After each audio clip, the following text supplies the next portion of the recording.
Olá, meus amores, começou mais um Pode Tudo, o lugar que você vai ouvir histórias incríveis de pessoas que chegaram lá e realmente puderam tudo. Vamos hoje conhecer Rafael Cecconi.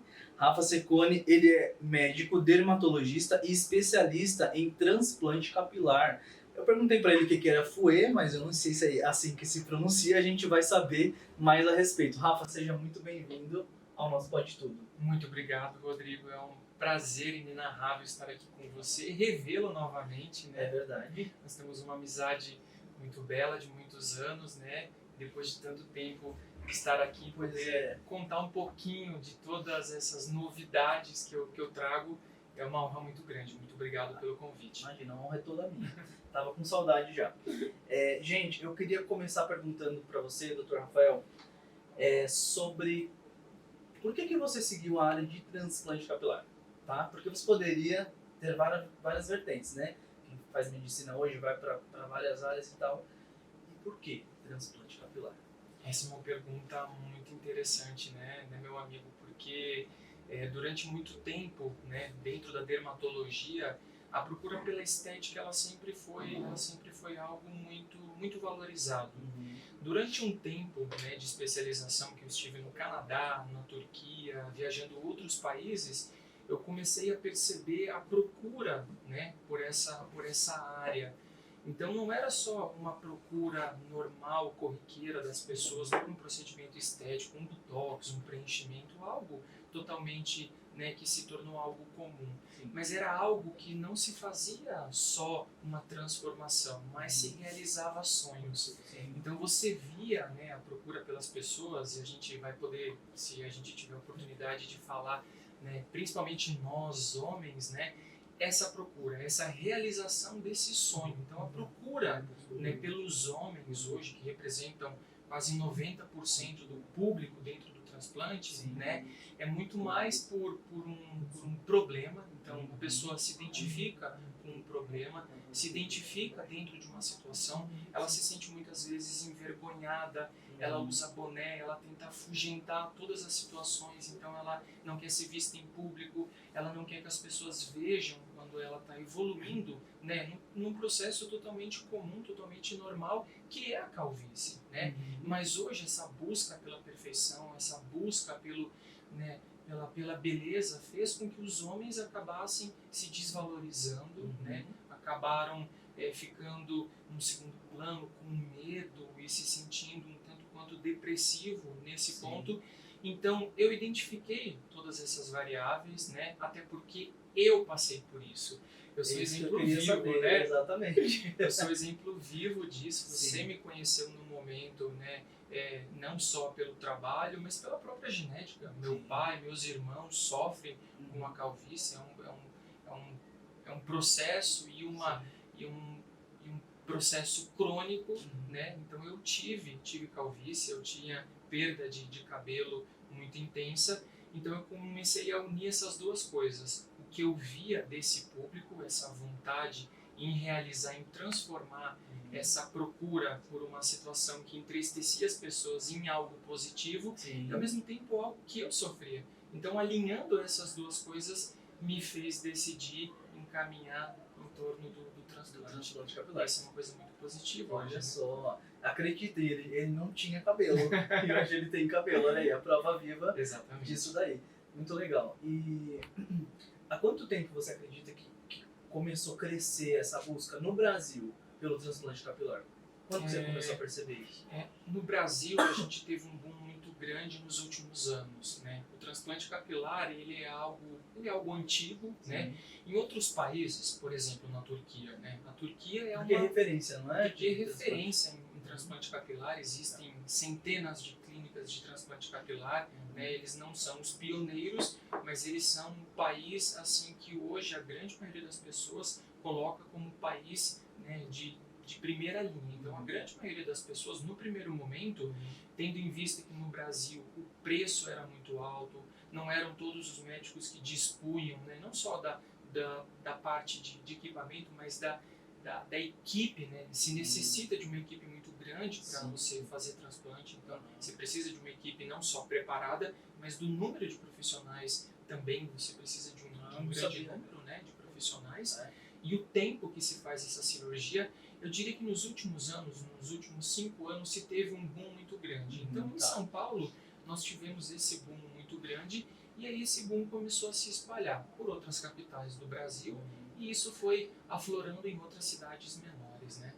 Muito legal. E tem a questão também, né, Rafa, das consequências da pandemia, não é isso? Eu ouço muito falar, não sou especialista, especialista é ele, então eu quero te perguntar, quero te sugar hoje aqui de perguntas, porque com certeza ou a gente tem calvície, ou você conhece alguém calvo, então assim, é um assunto que tá muito ligado à autoestima e tudo mais. Então assim, a minha pergunta específica é assim, especialmente nesse momento em que a gente acabou de passar por uma pandemia, e a gente sabe que uma das consequências do Covid foi a queda capilar, não é isso? Como que as pessoas têm te procurado nesse sentido de pós-Covid? Você teve paciente que chegou lá e falou assim, pelo amor de Deus, me ajuda, porque meu cabelo começou a cair depois do Covid. Eu tive, meu amigo, porque na pós-pandemia eu acreditei que a gente teria uma baixa, né, na procura pelos transplantes capilares, né? Eu acreditei no primeiro momento, eu falei, acho que as pessoas estão, né, valorizando outras coisas, estão valorizando família, estão destinando essa parte financeira para outras necessidades, e isso foi uma surpresa muito grande e muito gratificante, porque eu tive uma busca totalmente além do que eu imaginava. Então, assim, foi um boom. A minha clínica lotou. Eu tive uma procura por pacientes não só no Brasil, né, em cidades próximas, tanto de São Paulo quanto da região sul, né, que é onde eu atendo e onde eu tenho hoje a minha clínica, na cidade de Chapecó, mas de outros países. Então, muitas pessoas da Austrália, muitas pessoas da Espanha, Portugal, Estados Unidos vieram me procurar, né, por referência no meu trabalho, por se sentirem identificadas não só com a minha história, mas também com o meu trabalho, através das fotos. Então foi uma coisa de identificação. Então na pós-pandemia as pessoas, né, procuraram por quê? Porque estavam tendo uma perda de cabelos muito grande, amigo, né? Hoje o que a gente sabe, e você tem esse conhecimento, né, por trabalhar com produtos, você tem um outro lado aí da que beleza, você, né? da beleza, que você conhece muito, né? Então a gente sabe hoje que a estrutura do fio, né, é um pouquinho até para os nossos participantes, os nossos ouvintes, os nossos, né, todas as pessoas que estão nos assistindo. E isso muito me interessa. Falar de fio de cabelo é comigo mesmo. Porque o que a gente sabe é que o fio ele é formado por 3 estruturas, né, por 3 camadas. Então a gente tem a parte externa do fio, que é a cutícula, ou seja, se a gente está falando de tinturas semi-permanentes, a gente está falando de tinturas temporárias, né, dos tonalizantes, eles conseguem só chegar nessa primeira parte, que é a cutícula. Exatamente. E aí vem para a segunda parte, que é o córtex, que é de fato aonde está a matriz, né, a matriz do fio. É onde as tinturas com componentes, então, seja ele o formol, seja a amônia, ou seja, as tinturas realmente permanentes, elas têm microparticulados, né? Que aí tem esse poder de penetrar. Exato, eles fazem com que você tenha essa abertura dessa cutícula, a entrada dentro do córtex, né? E aí é onde se depositam todos os pigmentos. Mas qual é a função, né, primordial quando a gente fala em COVID e em estratégia? É que dentro desse córtex, ou seja, essa camada mais interna, e a última camada é a medula, mas são poucos fios que detêm a medula, né? Então são fios mais grossos, fio de japonês, esses fios mais escuros, mais densos, eles conseguem ter essa terceira camada. Os nossos fios, eu diria que o meu fio tem só essas duas. O seu fio, que eu conheço, o seu fio é mais grosso, né? Eu sei que você faz procedimentos, faz alisamentos, e a gente conhece outras pessoas que fazem, então eles ficam tendo essas 3 estruturas. Eu tenho só essas duas. Então qual é a composição?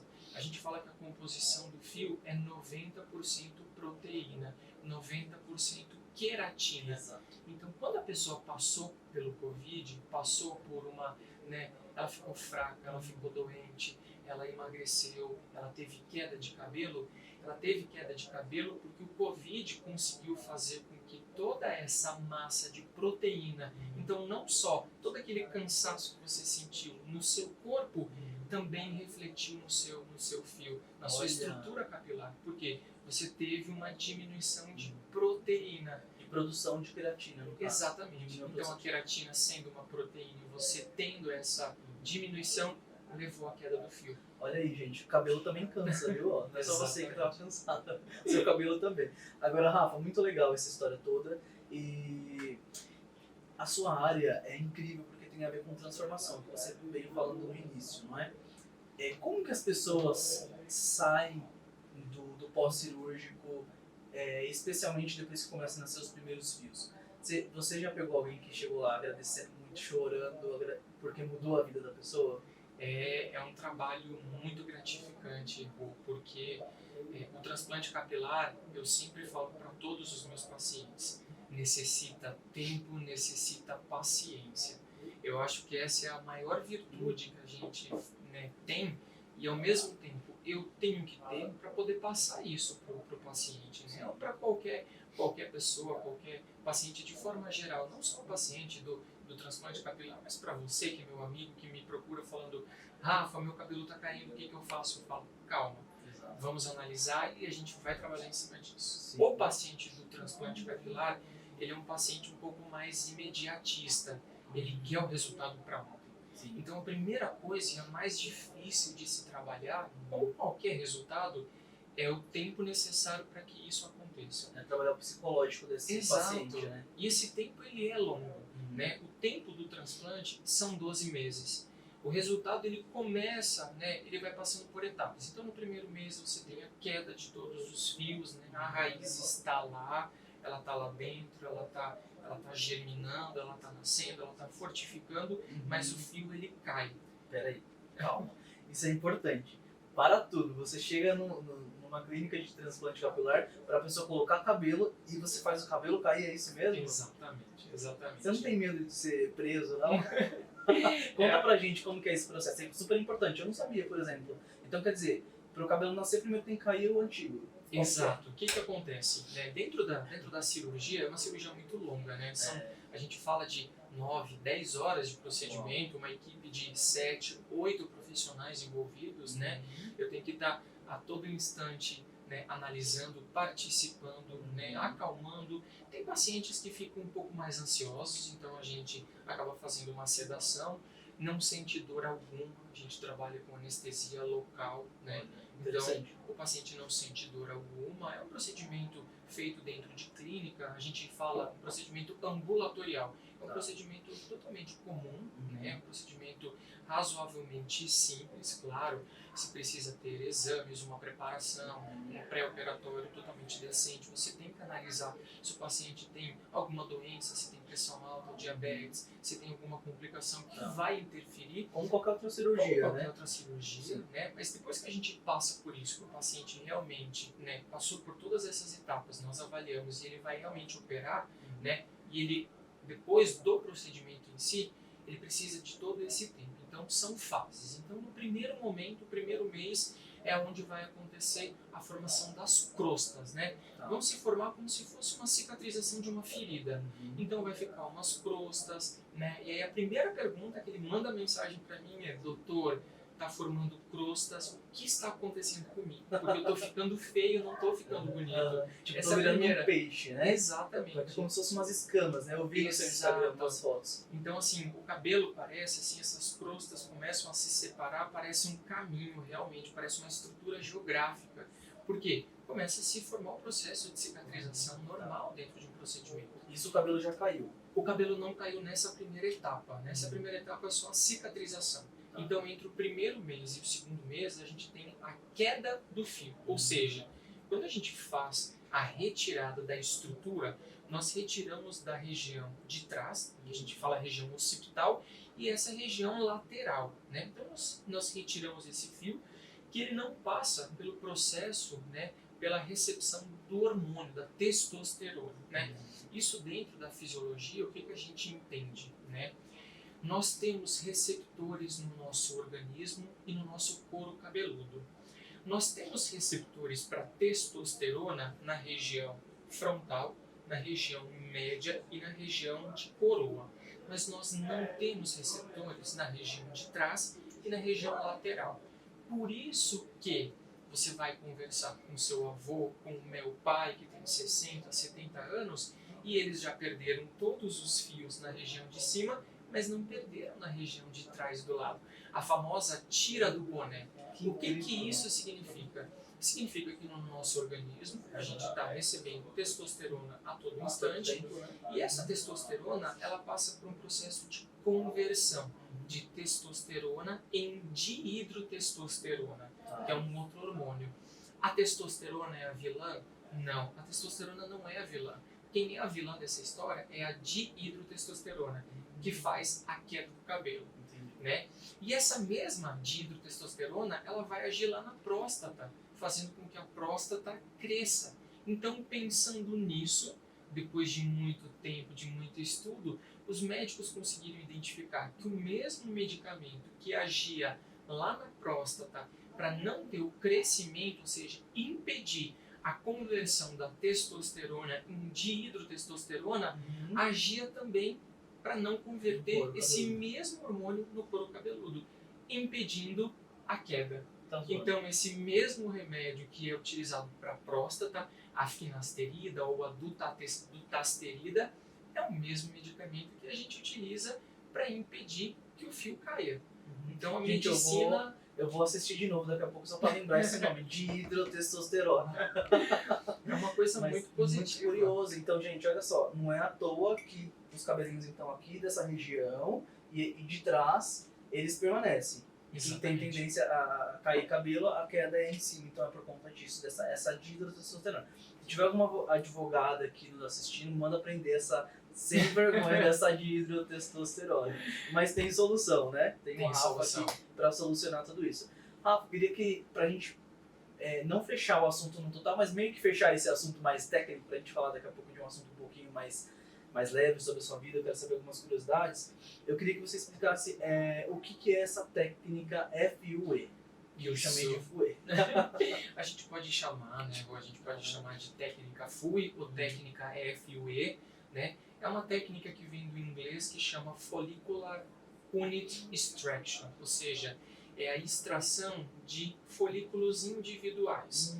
Há tempos atrás, a gente tinha uma técnica um pouquinho mais antiga, ou seja, era aquela técnica que se ficava uma cicatriz gigantesca. Então se retirava uma parte dessa região de trás, né? Então o médico tirava, né, como se fosse uma tira de pele com cabelo dessa região, se separavam todos os folículos, né, com vários profissionais e depois se fazia a implantação. Há tempos atrás, a gente tinha uma técnica um pouquinho mais antiga, ou seja, era aquela técnica que se ficava uma cicatriz gigantesca.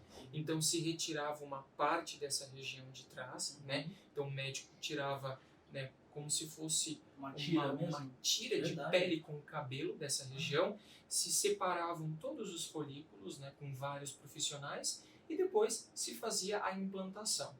Pensando nisso e pensando em ter uma lesão e pensando numa recuperação mais rápida e não ter uma cicatriz, que era a principal reclamação de todos os pacientes, é que se desenvolveu essa técnica FUE, ou seja, nós utilizamos um aparelho, né, que vem em cada local e retira-se fio a fio. Esse fio ele é condicionado, né, pelos profissionais numa placa, numa solução com soro fisiológico, preparado, e depois nós realizamos o orifício, o buraco, a incisão, e depois é colocado fio a fio. Ou seja, o paciente ele chega no mesmo dia e no mesmo dia ele vai embora, né, totalmente acordado, recuperado.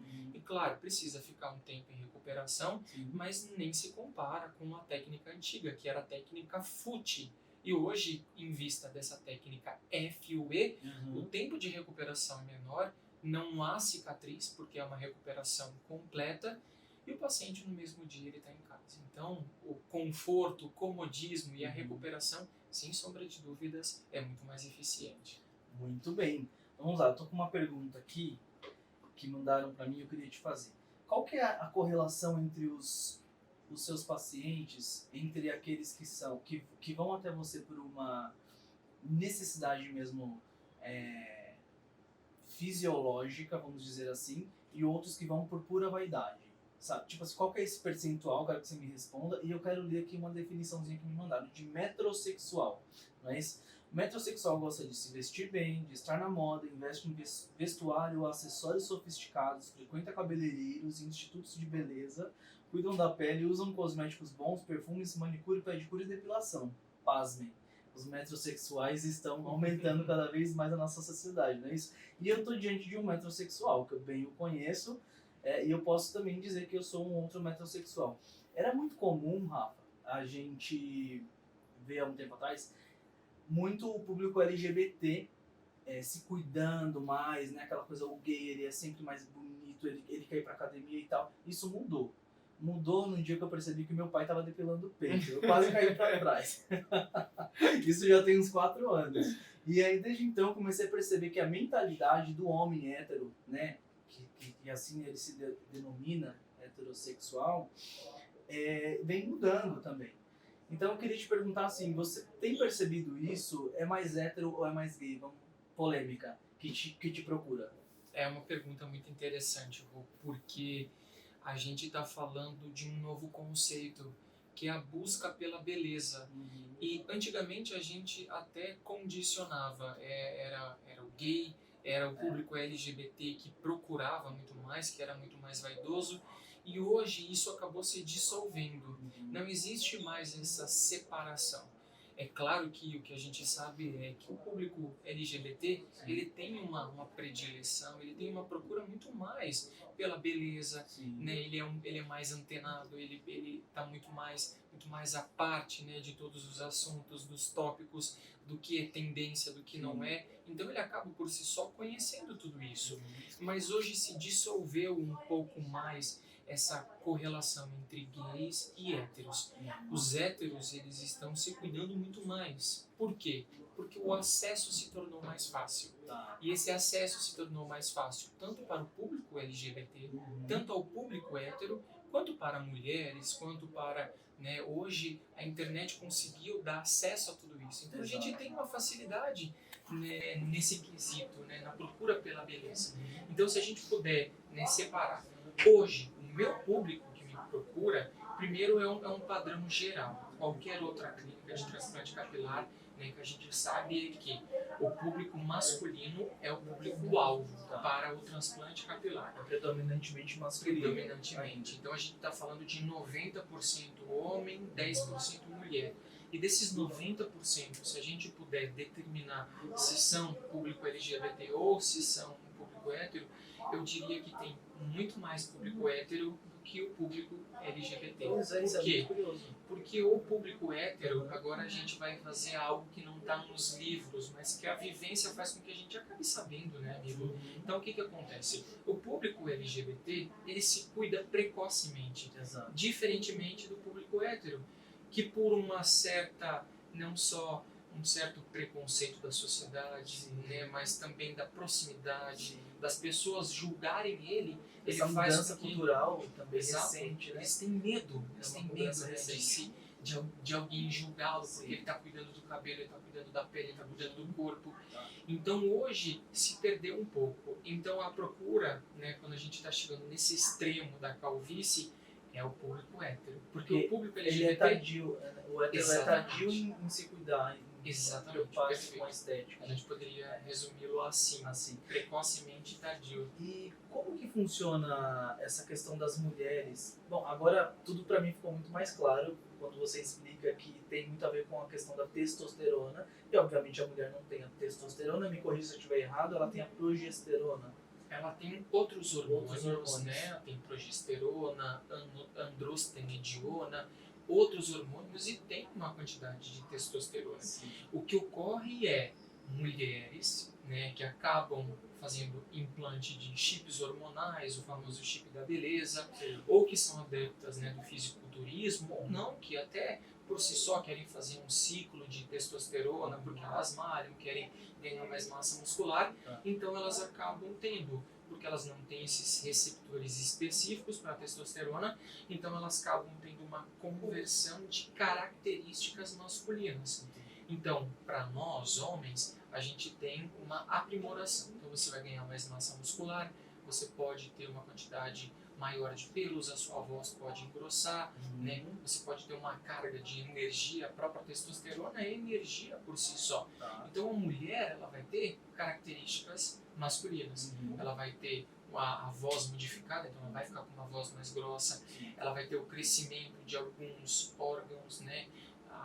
O clitóris acaba tendo, né? Acaba projetando, isso tudo depende, claro, da dose que ela faz utilização, da quantidade, se ela utiliza a dose correta, se ela procura um profissional, né, para se adequar, para fazer a dosagem, né, mensal, se ela acompanha. Essas modificações mais grosseiras que a gente vê e a gente acaba percebendo é específico daquele público que não se cuida. Sim. É aquela pessoa que quer usar off-label, falar, eu não preciso de profissional, não preciso de médico, eu vou usar em casa, eu tenho um primo que é enfermeiro, ele me aplica e tá tudo certo. Mas Né? quem nunca, né? Eu mesmo, com 18 anos, cometi um off-label e me arrependo até hoje. Então, gente, cuidado, realmente procurem um profissional da área que ele é a pessoa que está estudando para isso, para cuidar de você e ficar tudo bonitinho aí. Quando a gente fala também ainda nessa questão de hormônios, me veio à mente uma dúvida que pode ser a dúvida de muita gente que está assistindo. A mulher na menopausa, muitas optam por fazer reposição hormonal. Nisso que elas fazem essa reposição hormonal, pode ter queda capilar? O que acontece é que a gente está falando do que é o processo comum, né, seja da mulher, seja do homem, mas específico da mulher na menopausa, a gente tem uma diminuição da quantidade de hormônios, né, que antes eles eram presentes e nesse momento da menopausa ele passa a ser ausente. Então a mulher começa a ter uma série de consequências. Ela começa a ter uma diminuição da libido, ela passa a não ter mais vontade de fazer sexo. Gente, é um inferno esse negócio. Exato. Ela começa a ter, né, secura vaginal, Sim. ela passa a ficar cansada com mais constância, ela passa a ter os Mais fogachos, irritabilidade. E quando a gente fala em reposição hormonal, a gente está falando em retornar aquilo que era normal, a reposição, né? Na verdade, repor o termo é um tanto quanto controverso, né? Na verdade, a gente está fazendo o quê? A gente está colocando uma quantidade de hormônios nela para tentar melhorar tudo isso, para tentar diminuir essas consequências. E hoje, a gente tem que fazer a gente tem que ter um certo público, a gente tem que ver qual é o público que cabe fazer essa reposição. Sim. É toda mulher que pode fazer? Não. Existem mulheres que passam por processos que podem ter câncer, que podem ter outras complicações que não vão se beneficiar, né, da reposição. Sim. Existem mulheres que agradecem imensamente essa reposição, né, que vão se beneficiar, que vão ter uma qualidade de vida muito melhor, e aí, sem sombra de dúvida, isso é muito positivo. Tá, então, só para resumir, então pode acontecer a queda capilar para essa mulher que opta por esse tratamento de reposição hormonal? Pode porque ela está colocando uma quantidade de testosterona que não faz parte dela, então ela pode. Então, normalmente, aquela mulher que tem associado, que faz terapia hormonal, que faz ciclos hormonais, que é a mulher que faz fisiculturismo e está na academia. Muitas vezes ela vive disso, a profissão dela. Exato, então acaba tendo uma queda capilar muito mais acentuada pela quantidade, pelo aumento do próprio hormônio, né? Muito legal. E uma curiosidade, onde você fez o seu implante capilar? O meu implante eu fiz no Rio de Janeiro. Eu tenho um colega, um médico, né, que é super bem conceituado no Rio de Janeiro. Meu colega, o Wilker, né, um grande amigo, foi ele que fez o meu transplante. Fez muito bem, viu, Wilker? Parabéns. É uma coisa que eu sempre falo, clínicas, a gente sabe que existem centenas de clínicas. Existe lugar ao sol para todos os Pera, profissionais. segura. Agora chegou o momento da dica do especialista. Eu queria que você justamente deixasse essa dica do que você já começou a falar. Eu tô sofrendo de queda capilar, tô desesperado, meus cabelos estão caindo. Por onde eu começo? O que é essencial na hora de buscar um especialista, Rafa? Eu acho que a primeira coisa que você tem que procurar é a identificação. É o profissional com o qual eu me identifico para resolver o meu problema. Então, se nós estivermos falando em transplante capilar, eu estou sofrendo de queda capilar, eu estou entrando num processo de calvície, ou algumas pessoas usam o termo dentro da medicina alopécia. Existem várias classificações de alopécia, existe a tensional, existe a genética, ou a androgenética, que é o que a grande maioria dos homens acaba sofrendo. Então, a primeira coisa precisa de uma identificação. Todos os profissionais podem trabalhar de uma maneira positiva, claro, mas você tem que se identificar com aquele que melhor vai lhe dar um resultado. Sim, e ficar ligado, né? Exato. Então você tem que se Os identificar. resultados daquela pessoa. É muito importante você buscar os resultados prévios, né? O portfólio desse profissional. Ele tem fotos, ele tem um número de cirurgias elevado, né? Eu tenho mais de 500 cirurgias no meu portfólio, eu conheço, sei do que estou falando, marcar uma consulta. Hoje nós estamos falando muito da telemedicina, ou seja, o atendimento virtual. É muito compreensível, às vezes você não pode estar no local, então a facilidade. Mas isso não abre mão de você ter uma consulta pessoal. Por quê? Porque você vai me conhecer. A gente vai tirar dúvidas distintas das quais por telefone ou pela internet essas dúvidas existiriam. Então, quando você está pessoal, né, pessoalmente, tem uma diferença diferente, muito né? grande. É Então, a diferente. primeira coisa é você, se sujeitar a ir a uma consulta. Né? Parece uma coisa muito difícil para algumas pessoas, mas a primeira coisa, busque, marque uma consulta, tire as suas dúvidas, se identifique, veja a empatia do profissional. Esse profissional consegue corresponder ao que você está buscando. Eu tento ser o mais humano possível, porque não só eu tenho conhecimento, mas eu passei por isso. Então eu sei qual é o problema do paciente. Eu entendo quando ele fala que isso afeta a autoestima dele, que afeta quando ele sai, ele tem que usar boné, ele tem vergonha, ele se esconde atrás de uma touca, de um boné, ele não quer sair. Então eu entendo isso. Então eu tento me aproximar o mais, né, o mais humanizado possível esse eu atendimento. tento buscar, né, não só o trabalho mais humano, mas mais próximo de você. Né? Então hoje o diferencial do meu trabalho é esse. Né? Preço a gente pode ter os mais variados, técnica a gente pode ter as duas técnicas, mas o que vai determinar entre o paciente fechar comigo, querer que eu faça o transplante dele, é isso. Eu dar toda a segurança para ele, né, para que ele se sinta não só seguro, mas realmente motivado para daqui 12 meses o resultado de fato acontecer. E ele voltar e me agradecer pro resto da vida. Te indicar e assim vai acontecer. Exatamente. De uma forma mais orgânica mesmo, né? Agora, nos conte, por que você mudou de São Paulo para Santa Catarina? Por que nos deixou? Essa é uma dúvida muito perguntada, né, Rô? Porque eu tenho muitos pacientes, né? Eu tinha muitos pacientes aqui em São Paulo, né? E eu acabei migrando, acabei mudando para Santa Catarina. Duas situações que me levaram a mudar.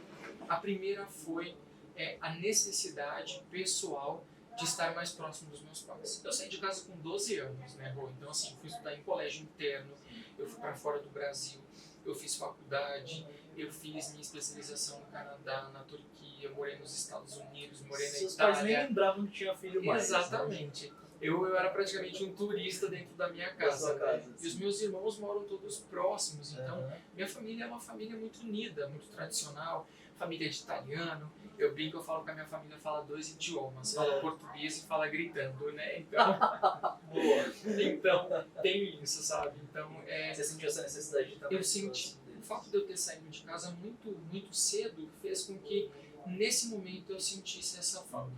Aconteceram algumas coisas, por exemplo, eu trabalhava muito, você sabe disso, né? Então, não só na clínica, mas eu ainda trabalhava em hospitais. Eu trabalhei em UTI por muito tempo, né? Eu nunca abandonei, desde que eu me entendo por médico, eu trabalhei em UTI, eu sempre quis estar próximo, eu sempre quis fazer a diferença, né? Eu sempre quis tentar ser o mais humano possível, né? E eu espero ter... as pessoas me sensibilizaram e eu também sensibilizei. Eu sou prova disso. Eu e a minha família, a gente queria passar com o Rafa. Exatamente. Tava com uma dor de cabeça e falava, Rafa, socorre, porque você tem essa característica mesmo de ser muito humano. E infelizmente, né, é raro a gente ver isso hoje nos consultórios. Eu falo infelizmente porque eu acho um absurdo a pessoa estudar 6 anos de medicina? 6 anos. Por 6 anos e ela tá ali só pelo dinheiro, porque às vezes você entra no consultório médico, você fala, doutor, eu tenho isso, isso e isso. Teve uma vez que eu entrei com dor de garganta, ele nem pegou o palitinho pra abrir minha garganta para consultar. Então, realmente, isso é muito feio. Fica, inclusive, aqui, ó, o meu apelo para você que é profissional da saúde, entendeu? Honre o seu CRM, tá? Honre o seu CRM, porque as pessoas estão cada vez mais percebendo aquele profissional que faz o serviço dele nas coxas, como a gente diz por aí. Então, muito feio. Feioso. Você não. Você realmente é um cara acima da média, como tem vários outros também que eu conheço, amigos e tal, mas eu acho isso muito importante a gente comentar essa questão de você, ser humano, de você ter empatia pelo outro quando ele chega no seu consultório, né? Porque não é uma profissão qualquer, você está cuidando de vidas. Exatamente. A pessoa está na tua mão ali naquele momento, durante o momento da consulta, ela está entregue a você e ela está totalmente confiante naquilo que você sabe fazer por ela, naquilo que você pode ou não fazer por ela. E ela te procura naquele momento de maior fragilidade, seja por uma doença, ou seja por uma questão estética, que não deixa de ser uma fragilidade, não deixa de ser um problema, não deixa de ser De algo que está atrapalhando a vida dela, né? Então, voltando só um pouquinho em termos dessa mudança, Sim. eu acho que a primeira coisa foi uma questão familiar, né? O segundo momento foi que, num determinado dia, era um domingo de manhã, eu lembro como se fosse hoje. Eu estava saindo para trabalhar, eram 5 horas da manhã, eu estava saindo. Então eu acordava todos os dias, 4h30 da manhã, para sair trabalhar. E eu perdi o controle do carro. Então eu estava na marginal, eram 4 faixas, e eu estava na faixa da esquerda aqui, né, de maior velocidade. E eu literalmente pisquei e quando eu acordei eu estava na última faixa. Meu Deus. Não chegou a acontecer nada, mas aquele momento para mim foi o divisor de águas. Sim. Foi aquele momento que acendeu aquela velha luz amarela do painel do carro que fala: atenção, algo não está certo. Então isso me levou a crer que algo precisava ser mudado. Não só essa rotina totalmente extenuante que eu me colocava, né, em trabalhar demais. Sim. Eu sou workaholic assumido, eu trabalho demais desde que eu me entendo por gente, essa foi a minha criação. E não só por trabalhar demais, eu acabei deixando de lado as amizades, a gente acaba fazendo escolhas, né? A gente não consegue compensar todos os lados. Exato.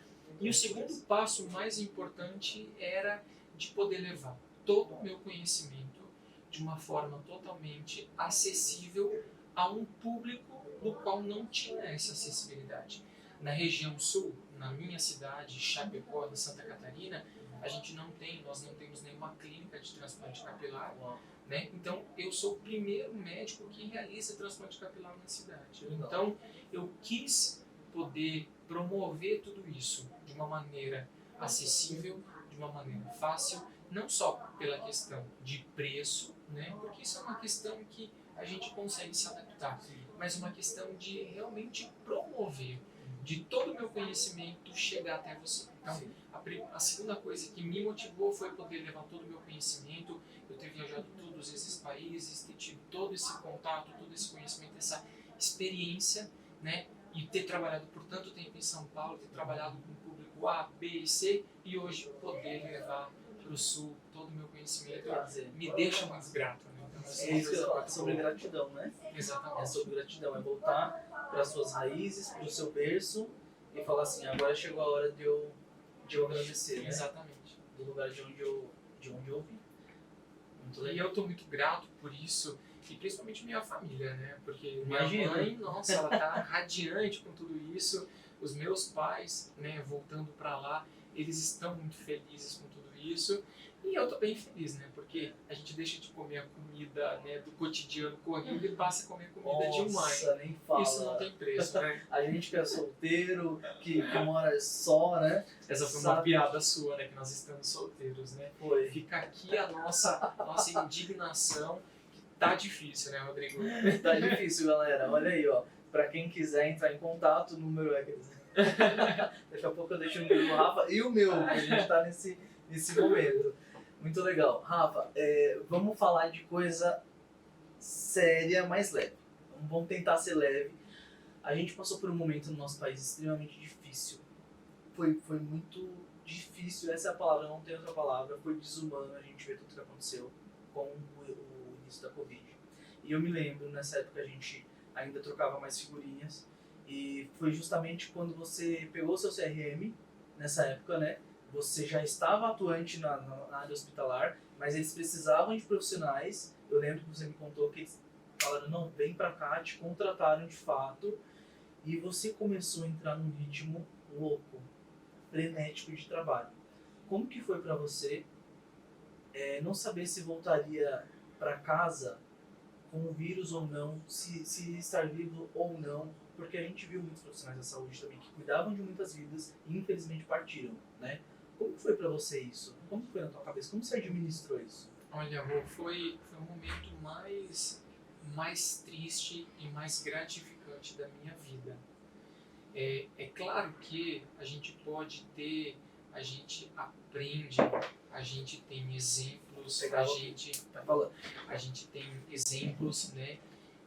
Mas o Covid ele promoveu não só em nós profissionais da saúde, mas em todo o público que trabalhava, em toda a equipe multiprofissional que ali se dispunha em sair de casa para poder dar o seu melhor. Então foi um momento muito triste. Ele foi um momento muito triste porque a quantidade de profissionais era diminuída, Sim. a carga horária era totalmente extensa, faltavam-se profissionais porque dia após dia médicos eram contaminados, enfermeiros eram contaminados, profissionais eram contaminados, você via familiares sendo internados a todo instante, então você tinha familiares que saíam, né? Você tinha familiares que eram entubados e acabavam evoluindo para o pior, para o óbito, e isso mexia de uma forma muito triste, porque tocava o seu interior. E para mim foi muito ruim, porque no momento mais difícil eu contraí Covid. Então eu tive que me afastar, eu fiquei muito debilitado, né? E depois eu voltei no mesmo ritmo, pela falta de profissionais, né? Não só eu voltei porque eu queria ajudar, mas também porque faltavam profissionais naquela época. Teve medo de voltar? Eu tive muito medo. Para mim eu lembro como se fosse hoje.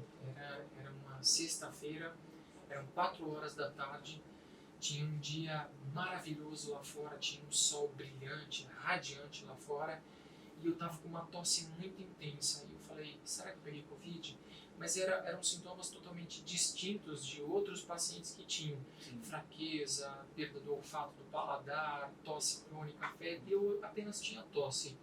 E eu me submeti a uma tomografia, e essa tomografia mostrou que eu tinha quase 40% do meu pulmão, né, contaminado, comprometido. E isso para mim foi um choque. Eu lembro que eu saí da tomografia, né, o técnico de tomografia ele falou, doutor, entra aqui, se você já quer ver o resultado, eu já mostro para você. Aí eu entrei, quando eu vi, foi um baque para mim. Eu costumava ver isso nos pacientes mais graves. E de uma hora para outra, eu me deparei com aquilo. Eu estava com Covid com quase 50%.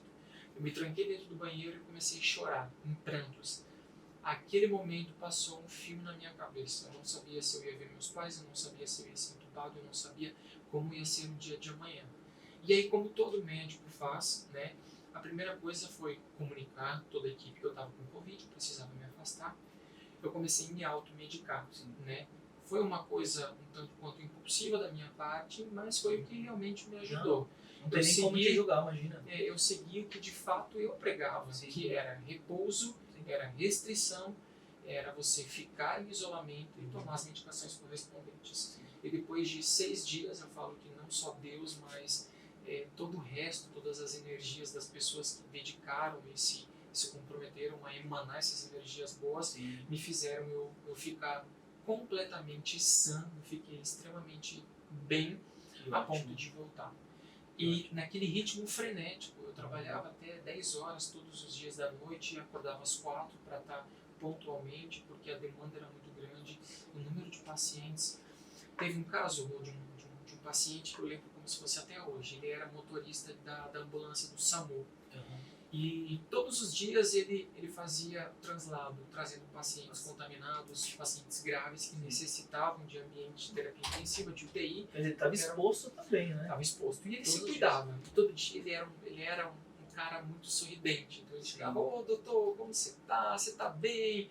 A gente trocava uma ideia. Ele me contava que ele ia entrar de férias um mês depois. E num belo dia, era um domingo, 11 horas da noite, entra um paciente de cadeira de rodas e insuficiência respiratória.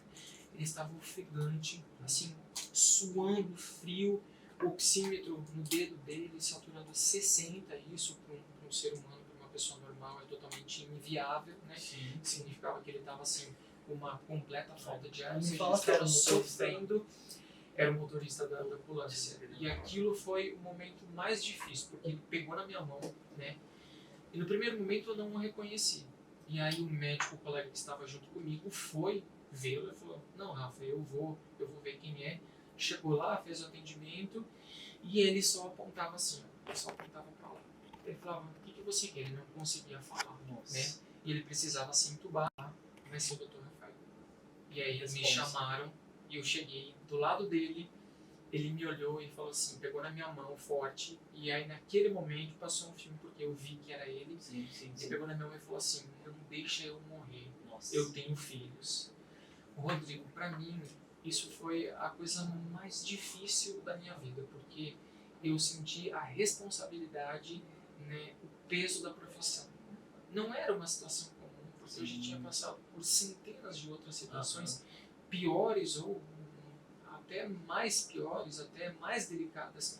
Mas naquele momento, ver toda essa situação, Sim, sabendo quem a pessoa era, quem ela representava para exatamente, você, né? foi muito difícil. Uhum. Então, assim, eu ter a responsabilidade de entubá-lo, e aí ele só falou assim, ele só falava pra mim: "Promete que eu vou sair, promete". Eu falei: "Eu te prometo que eu vou dar o meu melhor. Eu prometo que eu vou dar o meu melhor". Eu falo assim: "Você só vai descansar". E eu fiz tudo que estava ao meu alcance, tudo, tudo.